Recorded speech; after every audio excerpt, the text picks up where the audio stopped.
समुद्र किनारे एक गांव में कृष्णाबाई नाम की बूढ़ी माता रहती थी। वह भगवान श्री कृष्ण की परम भक्त थी। कृष्णाबाई का वास्तविक नाम सुखिया था। घर घर में झाड़ू पोछा, बर्तन और खाना बनाना ही उनका काम था। कृष्णाबाई रोज फूलों की माला बनाकर दोनों समय श्री कृष्ण जी को पहनाती थीं और घंटों कान्हा से बातें करती थीं। गांव के लोग यही सोचते थे कि बुढ़िया पागल है।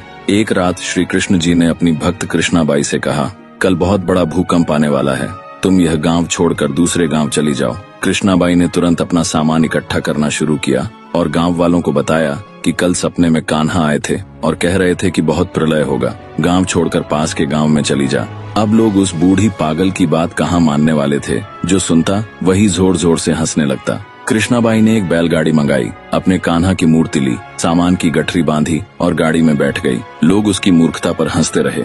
बाई जैसे ही गांव की सीमा पार करने वाली थी कि उसे श्री कृष्ण की आवाज सुनाई दी, अरे अपनी झोपड़ी से वह सुई तो ले आओ जिससे तू माला बनाकर मुझे पहनाती है। ये सुनकर बाई बेचैन हो गई। उसने मन में कहा, मुझसे यह भारी भूल कैसे हो गई, अब मैं कान्हा की माला कैसे बनाऊंगी।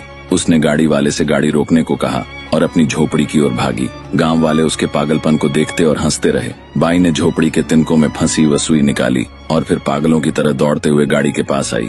गाड़ी वाले ने कहा, माई तू क्यों परेशान है, कुछ नहीं होगा। बाई ने कहा, अच्छा अब जल्दी चल और गांव की सीमा पार कर।